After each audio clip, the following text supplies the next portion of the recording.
समझेंगे। हरे कृष्णा। श्री प्रभुपाद की जय। मंगलाचरण से प्रारंभ करते हैं। ओम अज्ञान तिम्रांधस्य ज्ञानांजनाशलाकया चक्षुरुन्मीलितं येन तस्मै श्री गुरुवे नमः। श्री चैतन्य मनोभीष्टं स्थापितं येन भूतले स्वयं रूप कदा मह्यं ददाति स्वपदान्तिकं। तप्त कांचन गौरांगी श्री राधे वृंदावनेश्वरी वृषभानुसुते देवी प्रणमामि हरिप्रिये। वाञ्छाकल्पतरुभ्यश्च कृपा सिन्धुभ्य एव च पतितानां पावनेभ्यो वैष्णवेभ्यो नमो नमः। जय श्री कृष्ण चैतन्य प्रभु नित्यानंदना श्री अद्वैत गदाधर श्रीवासादि गौर भक्त वृंद। हरे कृष्णा कृष्णा कृष्णा हरे हरे, हरे राम राम राम हरे हरे। हरे कृष्णा। आज के इस ऑनलाइन सत्र में आप सभी लोगों का हार्दिक स्वागत है। जैसा कि टॉपिक है षड गोस्वामी, आज हम चर्चा करेंगे जीव गोस्वामी जी के जीवन चरित्र को लेकर। उनके जीवन में हर पल हर क्षण जो भी होता था वो सब अद्भुत अतुलनीय था, इसलिए उसकी व्याख्या कर पाना, उसको समझा पाना मेरे बस में नहीं है, परंतु फिर भी प्रयास करेंगे कि हम षड गोस्वामी के विषय में कुछ जान पाए, कुछ समझ पाए। क्यों ये टॉपिक लिया गया? ये टॉपिक इसलिए लिया गया है कि हम सब, आज का जो लेक्चर है ना, ये जो सीरीज है, ये केवल हम इतने लोगों के लिए नहीं है। यूट्यूब पर जो देखेंगे, फेसबुक पर जो देखेंगे, भविष्य में जो देखेंगे, और जहां जहां लोग बैठे हुए हैं जो कहते हैं हम वृंदावन जाएंगे वृंदावन जाएंगे वृंदावन जाएंगे। आज हमने गोवर्धन जी की परिक्रमा की, आज हमने वृंदावन की परिक्रमा की, आज हम बांके बिहारी गए। अरे गए तो हो आप, पर आपको ये पता है कि कौन है वो?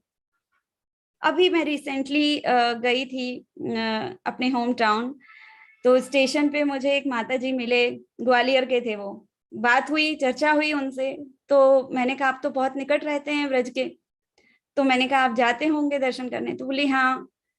तो मैंने कहा गोवर्धन की परिक्रमा की? तो बोले हाँ। राधा कुंड की? हाँ। मैंने कहा महिमा? जीरो, कुछ नहीं पता था उन्हें। बहुत अच्छा भाव है, बहुत अच्छा भाव है, आप लोग जा रहे हैं, बहुत अच्छा है ये, परंतु हमें पता होना चाहिए। क्यों? अभी किसी डॉक्टर के पास जाएंगे तो ऐसे ही चले जाएंगे क्या? हमें हार्ट की बीमारी है तो हम हार्ट स्पेशलिस्ट के पास जाएंगे, ढूंढ कर जाएंगे कौन सा बेस्ट है।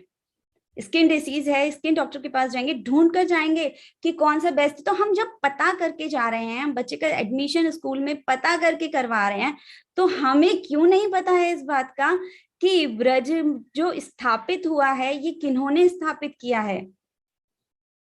पता है, व्रज धाम जो है, व्रज मंडल जो है, ये लुप्त हो गया था 5000 वर्ष पूर्व।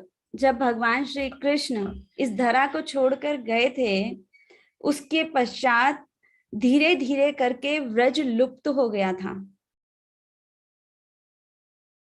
कोई नहीं जानता था, एक समय ऐसा आ गया कि कोई नहीं जानता था कि व्रज धाम कहाँ है। ऐसा समय आज देखिए, व्रजधाम देखिए, वृंदावन जाइए, कितनी भीड़ है, कितनी भीड़ है, कितने लोग हैं, कितने डिवोटीज हैं। इवन इंडियंस ही नहीं है, फॉरेनर्स भी हैं। कहाँ से आ गए, कैसे पता चल गया? ये तो लुप्त हो गया था ना। अभी लुप्त हो गया था तो प्रकाशित कैसे हुआ, कैसे आया सबके सामने? कभी जानने का प्रयास किया? कोई जानने का प्रयास नहीं करता। दुख है मुझे इस बात का। लोग, सबसे बड़ा उत्तर प्रदेश के जो वृंदावन के आसपास के ही लोग हैं, उनको ही नहीं पता है, व्रज के लोगों को नहीं पता है। वृंदावन के आसपास, उत्तर प्रदेश का जो आसपास का एरिया है, उनको पता ही नहीं है कि लीला स्थलियों का महत्व क्या है, कैसे प्रकाशित हुए, किनकी सेवित डिटीज हैं, उन्होंने क्या भक्ति की पराकाष्ठा की थी, क्या भक्ति की थी कि भगवान स्वयं धरा पे आए थे उनके लिए। जानने का प्रयास ही नहीं किया।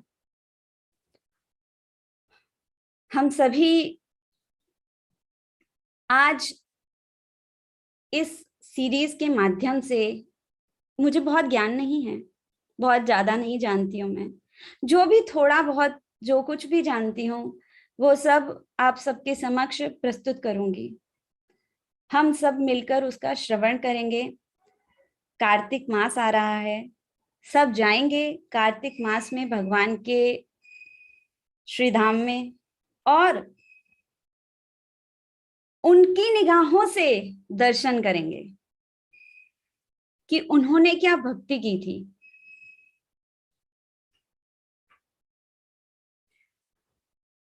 बात शुरू किस प्रकार से हुई। चैतन्य महाप्रभु, कौन?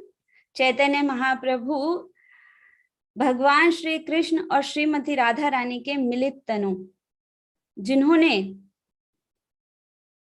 इस धरा पर कलयुग में जन्म लिया और हम सभी को भक्ति मार्ग दिखाया, भक्ति बताई कि भक्ति किसे कहते हैं। उनको बहुत चिंता थी इस बात का, बहुत कष्ट था कि ब्रजधाम धीरे धीरे करके लुप्त हो रहा है, कैसे उसे प्रकाश में लाया जाए। अब भगवान जब आते हैं इस धरा पे तो उनके परिकर भी आते हैं। परिकर अर्थात उनके साथी अलग अलग रूप से जन्म लेते हैं। जैसे जब भगवान श्री कृष्ण आए थे इस धरा पर तो सभी देवी देवताओं ने जन्म लिया था इस धरा पर, किसी भी रूप में लिया हो,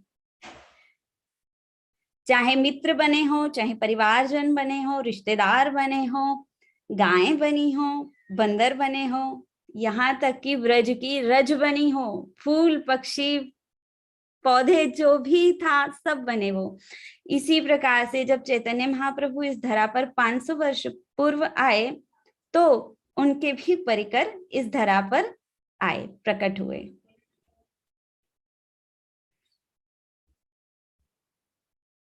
इस प्रकार से चैतन्य महाप्रभु के हृदय का ये भाव था कि ब्रज वापस से प्रकट हो, सबके सामने प्रकट हो।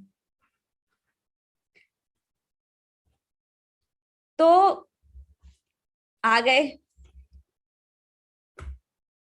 कौन आ गए? हमारे,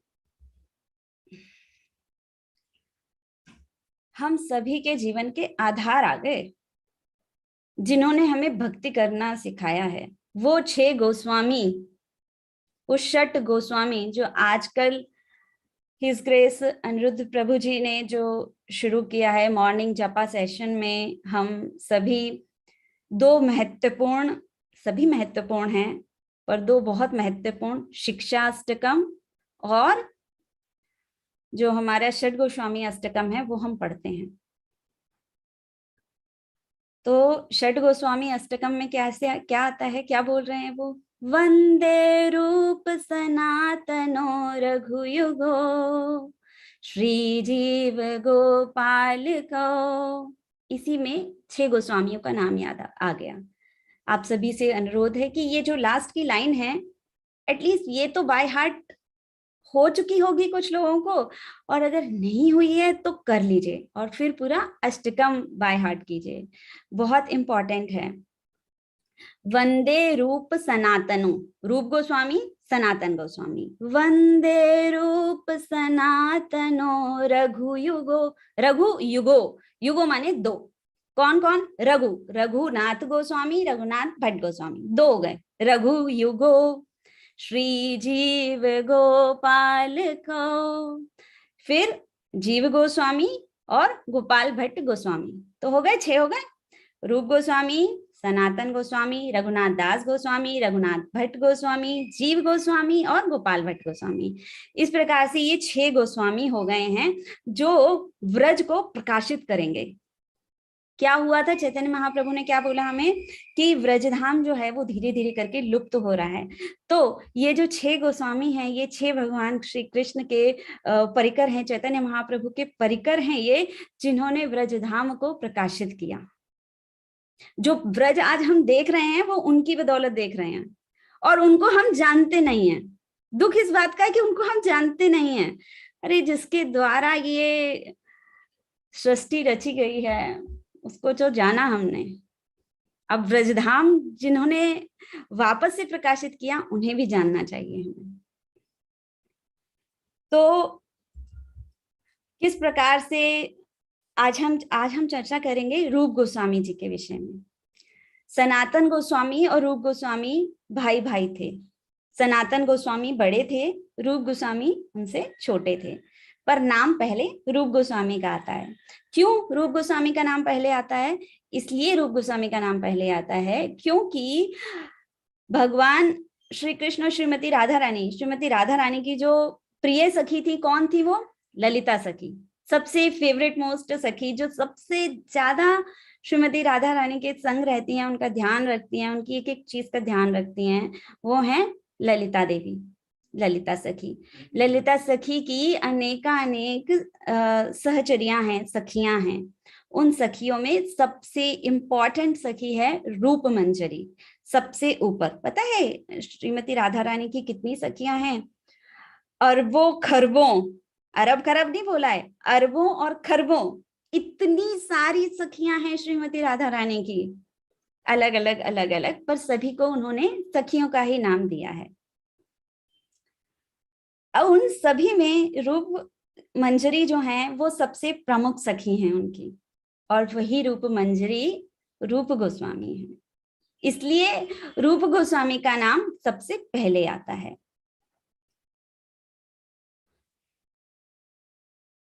किस प्रकार से रूप गोस्वामी, सनातन गोस्वामी इस धरा पर प्रकट हुए? तो जो रूप गोस्वामी जी के एंसेस्टर्स थे, जो उनके पीढ़ियां थी, पहले की पीढ़ियां जो थी, वो एक बहुत ही बड़े राज्य के राजा थे। उनके दादा परदादा परदादा परदादा ऐसा करके था कि वो राजा थे।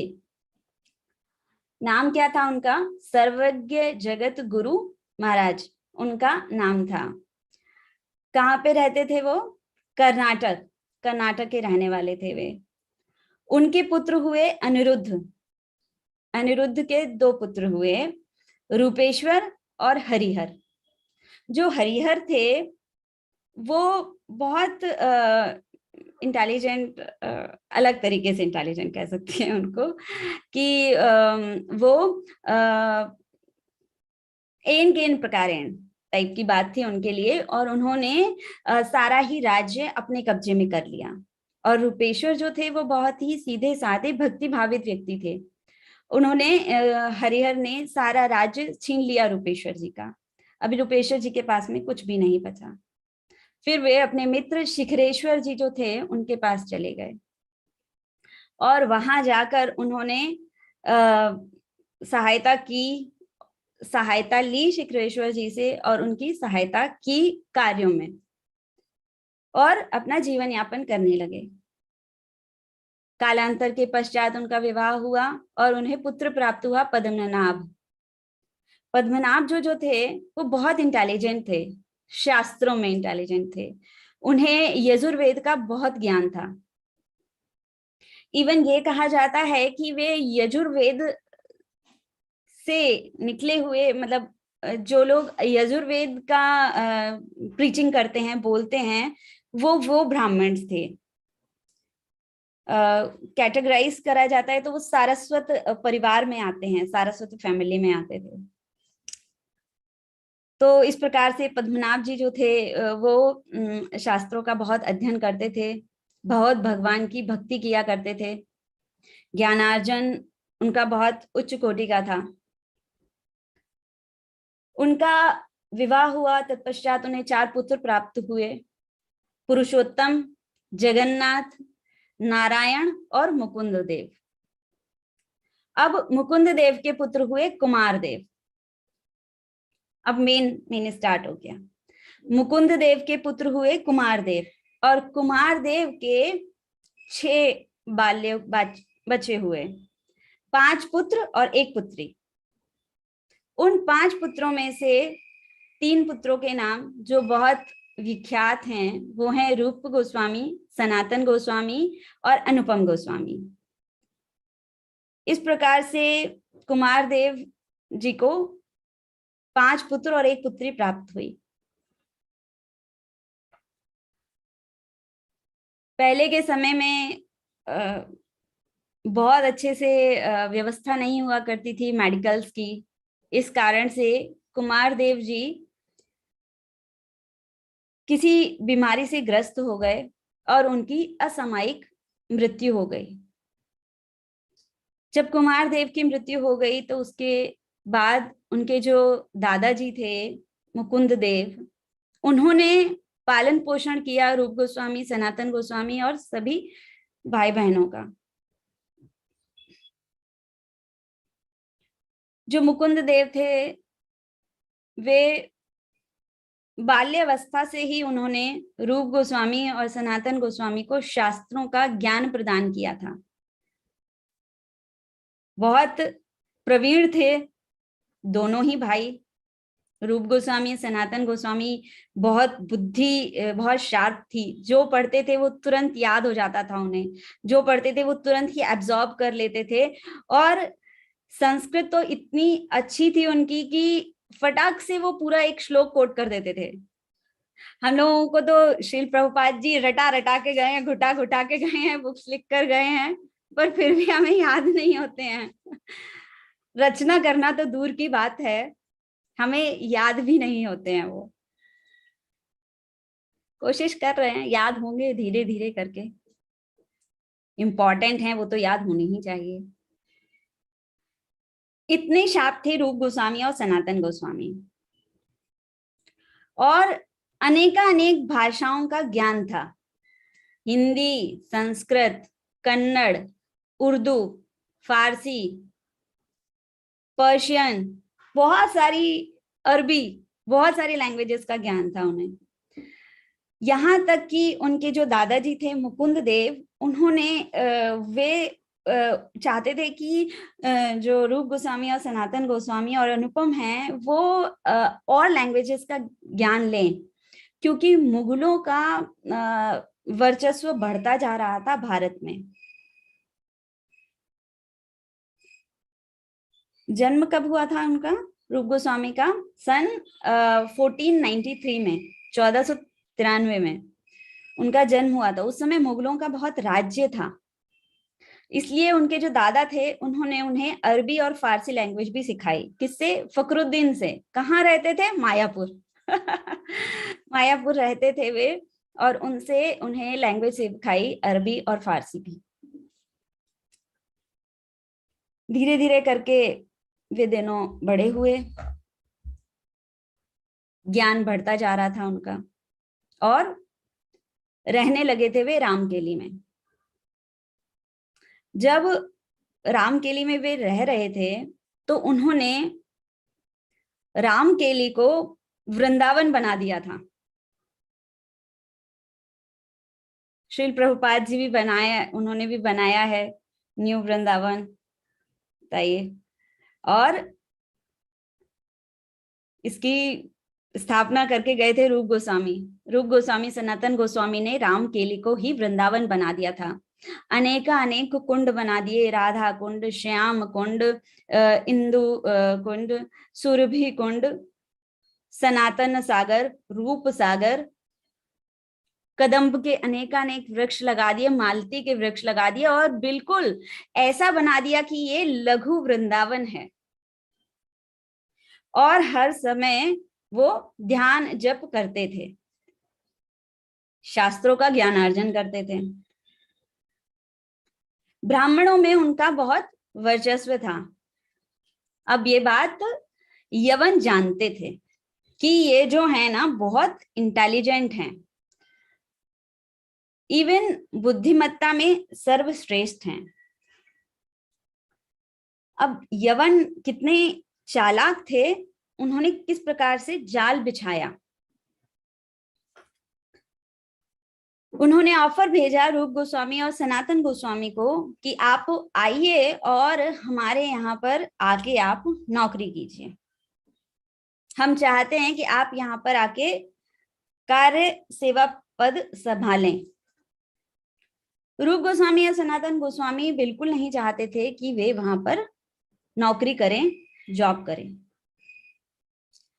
तो जो नवाब हुसैन शाह यवन जो थे, नवाब हुसैन शाह, उन्होंने ब्राह्मणों को, वैष्णवों को, हिंदू समाज को कष्ट देना प्रारंभ कर दिया, गायों को मारना शुरू कर दिया और इस तरीके से ब्लैकमेल कर रहे थे रूप गोस्वामी और सनातन गोस्वामी को कि आप हमारे यहाँ पर आके जॉब कीजिए, अगर आप हमारे यहाँ पे नौकरी नहीं करोगे तो हम इनको मारेंगे, हम इनको प्रताड़ित करेंगे, परेशान करेंगे।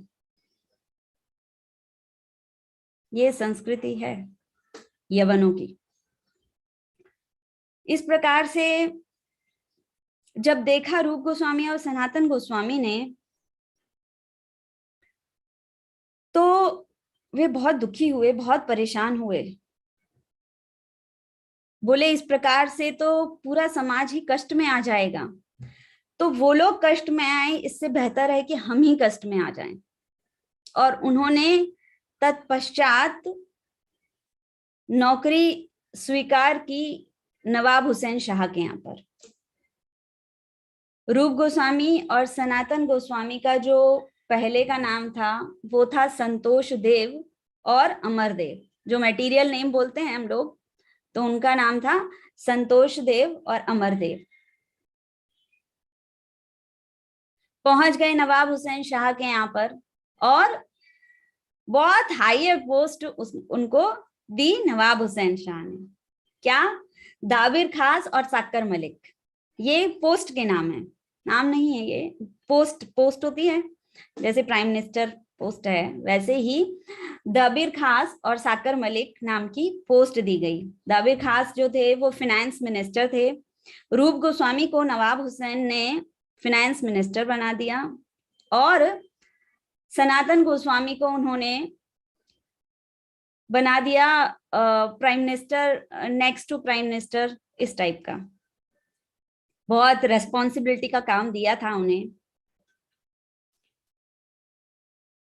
और चूंकि अब रूप गोस्वामी और सनातन गोस्वामी ने नवाब हुसैन शाह के यहाँ पर नौकरी की थी, उनका पैसा खाया था, इसलिए वे अपने आप को बहुत ही निकृष्ट मानने लग गए।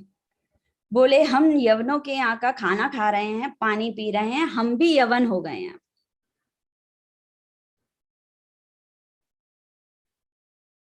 इस प्रकार से बहुत ही कष्ट के साथ में वे अपना जीवन यापन कर रहे थे।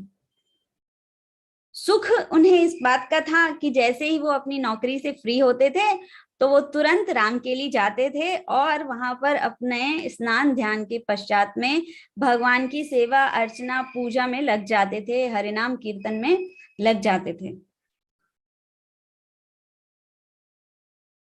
और विरह कुल होकर भगवान को, श्री चैतन्य महाप्रभु को याद करते थे कि कब हमें इससे मुक्ति मिलेगी, कब हम यहां से मुक्त होंगे।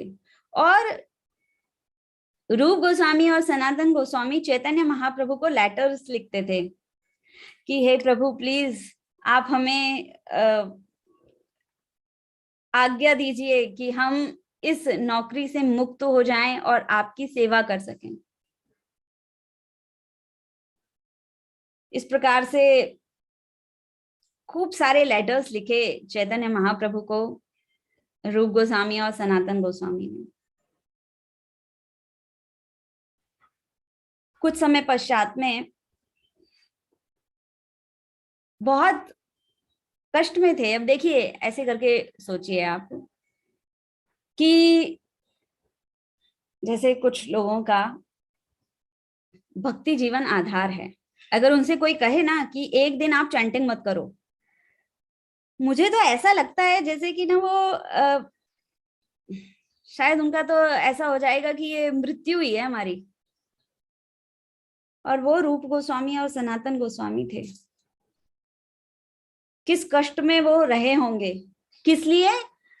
समाज की सेवा के लिए, वैष्णवों की सेवा के लिए उन्होंने अपने आप को, जो कि खुद स्वयं ब्राह्मण परिवार के थे, यवन अपने आप को बना लिया उन्होंने।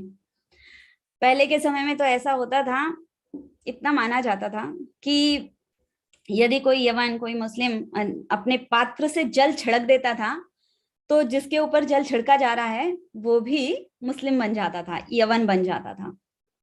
ऐसा करके होता था पहले के समय में। और ये तो यवन के यहाँ पे नौकरी कर रहे थे, बहुत कष्ट पा रहे थे दोनों ही।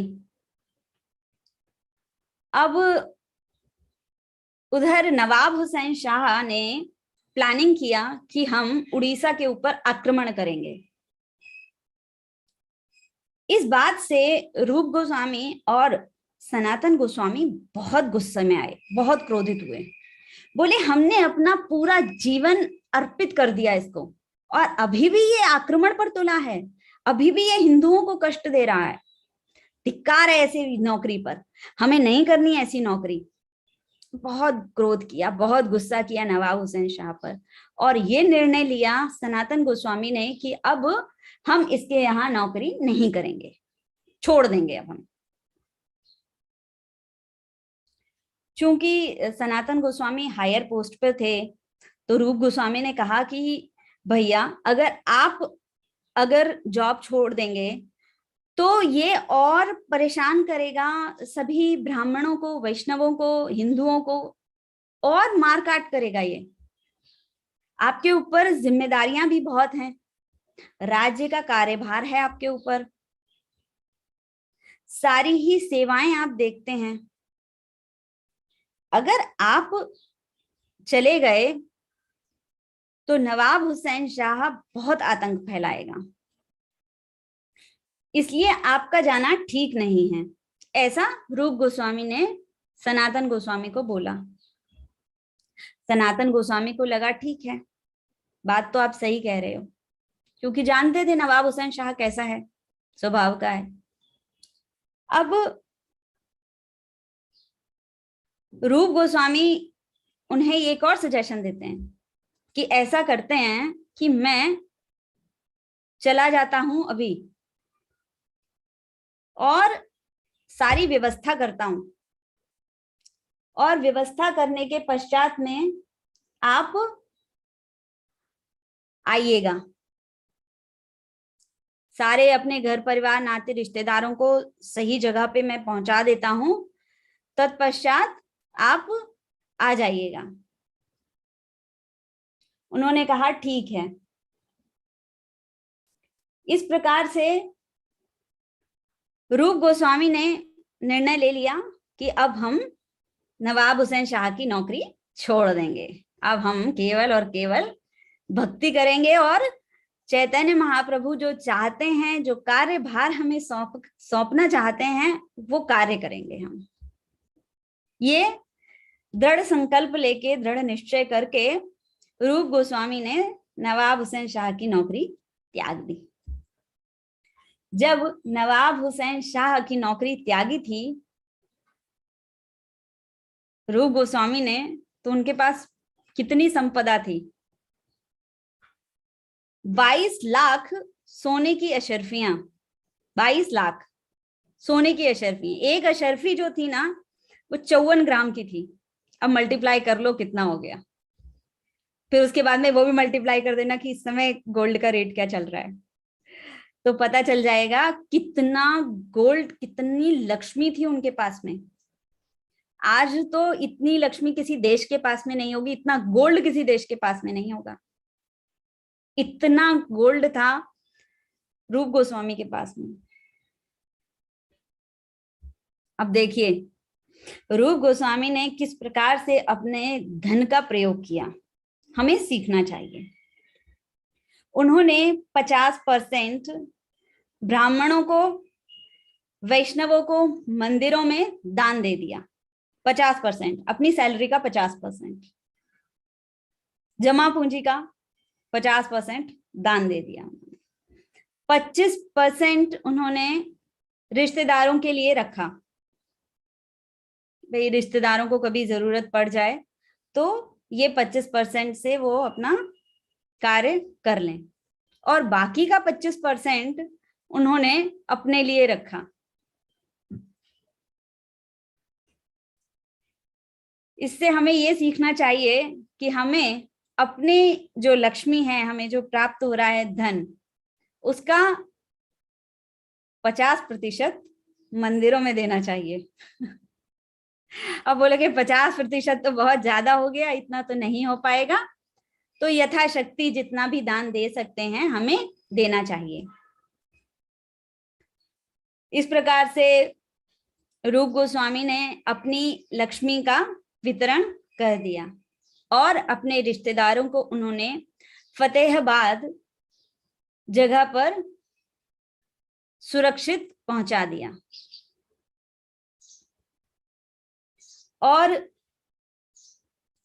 तत्पश्चात रूप गोस्वामी चल दिए चैतन्य महाप्रभु की खोज में कि चैतन्य महाप्रभु कहां पर हैं।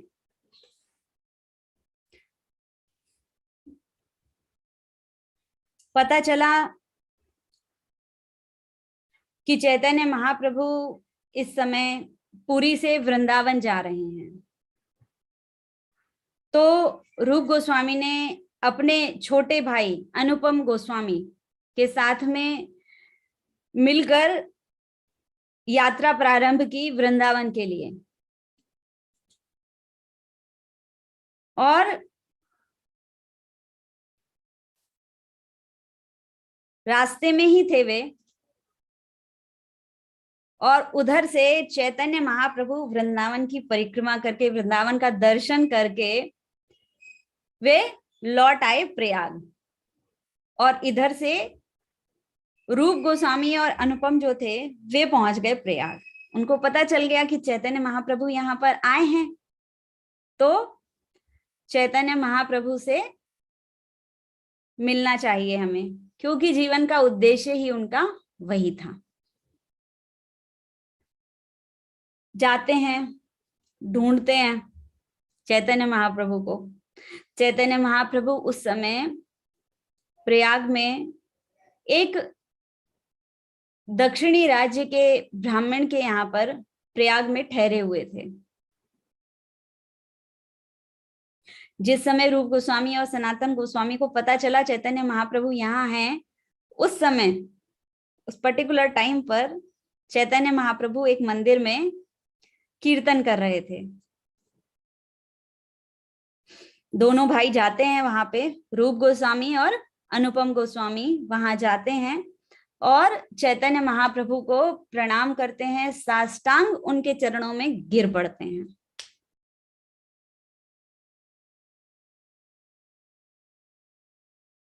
पूर्ण समर्पण।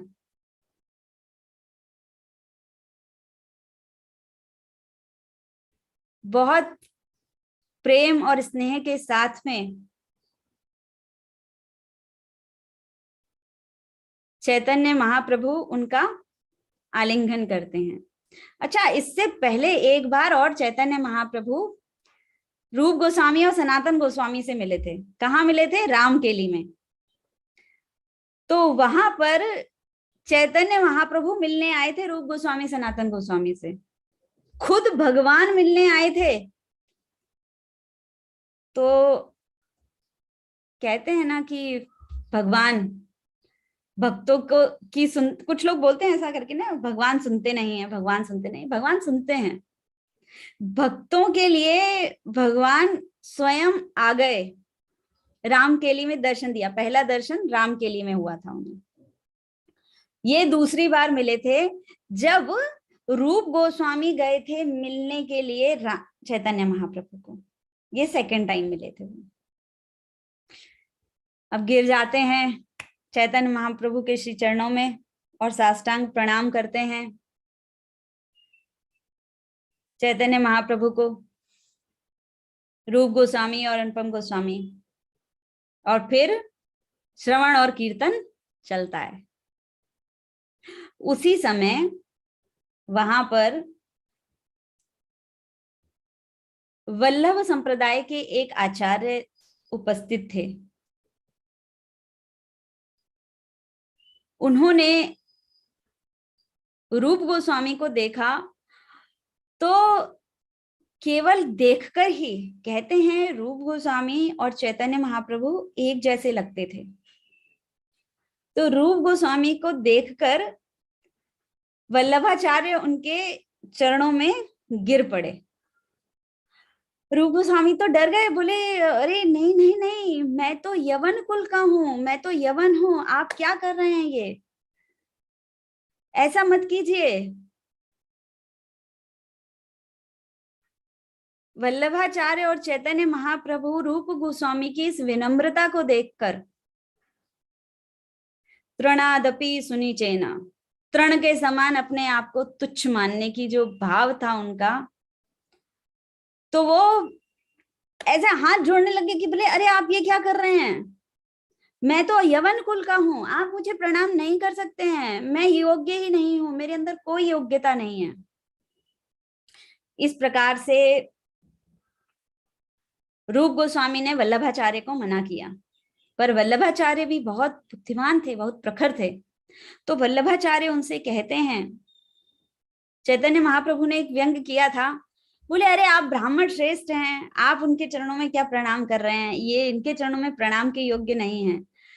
तो वल्लभाचार्य चैतन्य महाप्रभु को बोलते हैं कि बोले कि ये यवन दिख रहे हैं, लेकिन मैं देख रहा हूं इनके चेहरे का तेज, इनकी जो बुद्धिमानी है उसका जो प्रकाश है वो इनके चेहरे से निकलकर बाहर आ रहा है, इनके मुख पर जो हर समय हरिनाम चल रहा है वो दिख रहा है मुझे, इसलिए मुझे इनके चरणों में प्रणाम करने दीजिए।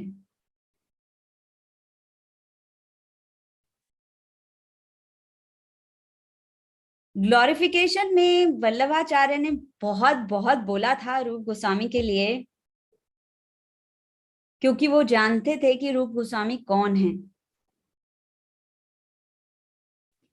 इस प्रकार से मुलाकात हुई उनकी चैतन्य महाप्रभु से, और प्रयागराज में ही चैतन्य महाप्रभु ने रूप गोस्वामी को शिक्षा अष्टकम इस समय प्रदान किया था। जो शिक्षा अष्टकम हम पढ़ रहे हैं ना सुबह मॉर्निंग में जपा सेशन में, जो हम शिक्षा अष्टकम पढ़ रहे हैं, वो इस समय इस पर्टिकुलर टाइम पर दिया था चैतन्य महाप्रभु ने रूप गोस्वामी को। चेतो दर्पण मार्जनम भव महादावाग्नि निर्वापणम शैरः कैरव चंद्रिका वितीर्णम विद्यावधू जीवनम आनंदाम्बुधिवर्धनम प्रतिपदम पूर्णामृता स्वादनम सर्वात्मा स्नपनम परम विजयते श्री कृष्ण संकीर्तनम। तो जो अष्टकम दिया था, कहते हैं चैतन्य महाप्रभु ने यही दिया था, केवल एक चीज दी थी, शिक्षा अष्टकम दिया था समस्त वैष्णव संप्रदाय को, इसलिए ये कंपलसरी है, मैंडेटरी है, इसको याद होना ही चाहिए, बाय हार्ट होना ही चाहिए। इसलिए आप सभी लोगों से प्रार्थना है, रिक्वेस्ट है कि इसको याद कीजिए। टफ लगेगा, नो डाउट टफ लगेगा, ये वर्ड्स टफ हैं इसके, तो सुनने का, जिन्होंने ये रिसाइट किया है यूट्यूब पर जाइए, यूट्यूब पे इसको सुनिए, वो कैसे बोल रहे हैं, प्रोनाउंसिएशन कैसे कर रहे हैं, संधि विच्छेद किस तरीके से हो रहा है। जब संधि विच्छेद हमें समझ में आ जाएगा तो हम बोल पाएंगे इजीली। इस प्रकार से आप कोशिश कीजिए, उसे रिसाइट कीजिए। जब आप कई बार रिसाइट करेंगे, बहुत दिनों तक रिसाइट करेंगे, तो आपको ये बाय हार्ट हो जाएगा। चैतन्य महाप्रभु जो भगवान श्री कृष्ण स्वयं हैं, इस धरा पर, इस कलयुग के जो साक्षात भगवान हैं, उन्होंने ये हमें प्रदान किया है। इसलिए ये शिक्षा अष्टकम हमें जरूर याद होना चाहिए। इसी समय चैतन्य महाप्रभु ने रूप गोस्वामी को रस आचार्य की उपाधि प्रदान की थी। उन्हें कहा था कि आप रस, भक्ति रस जो है उसके आचार्य श्रेष्ठ हैं। ये पदवी दी थी चैतन्य महाप्रभु ने रूप गोस्वामी को। इसके पश्चात रूप गोस्वामी ने भक्ति रसामृत सिंधु, बहुत फेमस बुक है, बहुत फेमस बुक है भक्ति रसामृत सिंधु, उसमें 2219 श्लोकास लिखे थे, जिसमें रूप गोस्वामी ने बताया है कि किस प्रकार से मनुष्य को भक्ति करनी चाहिए। भक्ति रसामृत सिंधु, भक्ति रूपी जो रस है, उस अमृत का ये सागर है, सागर। समय मिले तो ये बुक जरूर पढ़िएगा आप लोग। इसकी रचना इस समय रूप गोस्वामी ने की थी। अब चैतन्य महाप्रभु यहां से बनारस चले जाते हैं, तो रूप गोस्वामी और अनुपम जी हैं, अनुपम गोस्वामी, वो उनसे बोलते हैं कि हम भी आपके संग बनारस चलेंगे। तो चैतन्य महाप्रभु कहते हैं नहीं, अभी नहीं, आप मेरे साथ चलेंगे, अभी आप वृंदावन जाइए, वृंदावन जाइए, वहां पर रहिए, दर्शन कीजिए, जानिए वृंदावन को। उन्होंने कहा ठीक है। तो अब पहली बार रूप गोस्वामी और अनुपम गोस्वामी जो थे वो वृंदावन जाते हैं। वृंदावन में उनकी मुलाकात होती है सुबुद्धि राय से। सुबुद्धि राय जो थे वो भी बहुत महान भक्त थे भगवान के, जिसको उस नवाब हुसैन शाह ने यवन बना दिया था। सुबुद्धि राय हायर पोस्ट पर थे और नवाब हुसैन उनके अंडर में था। कुछ काम दिया था नवाब हुसैन शाह को कुंड खोदने का, और नवाब हुसैन शाह ने गलत किया और इसके कारण प्रताड़ित किया सुबुद्धि राय ने उनको कि तुमने ये कार्य गलत किया है। इस चीज का रोष लेकर बैठे हुए थे नवाब हुसैन शाह और उनकी पत्नी। फिर जब नवाब हुसैन शाह ने अपनी कुबुद्धि के द्वारा जब अपना राज्य बढ़ा लिया, तो उन्होंने सुबुद्धि राय को प्रताड़ित करना शुरू किया और सुबुद्धि राय को उन्होंने जल डालकर मुस्लिम बना दिया। जो इतने वैष्णव थे, इतने महान वैष्णव थे सुबुद्धि राय, उनको भी उन्होंने मुस्लिम बना दिया। अब चैतन्य महाप्रभु ने रूप गोस्वामी को बोला था कि जाओ सुबुद्धि राय से जाके मिलो। इस प्रकार से रूप गोस्वामी और अनुपम सुबुद्धि राय से मिले मथुरा में, और फिर सुबुद्धि राय ने रूप गोस्वामी और अनुपम गोस्वामी को दर्शन करवाया। कहाँ का दर्शन करवाया? ब्रजमंडल का दर्शन करवाया, 12 वनों का दर्शन करवाया उन्होंने।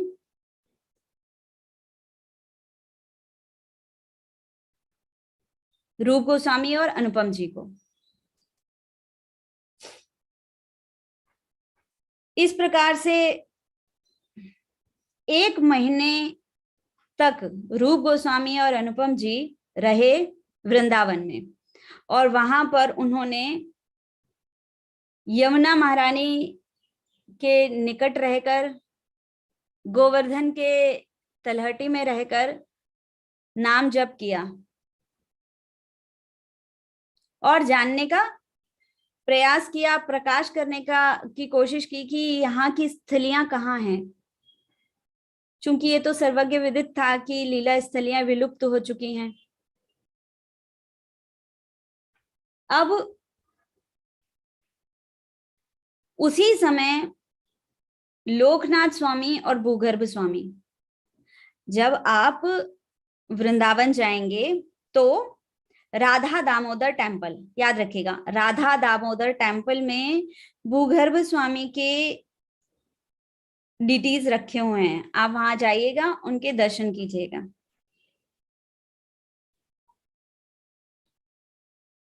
और वे जो थे लोकनाथ स्वामी महाराज जी और लोकनाथ गोस्वामी जी और भूगर्भ गोस्वामी, ये बहुत हिडन में रहते थे।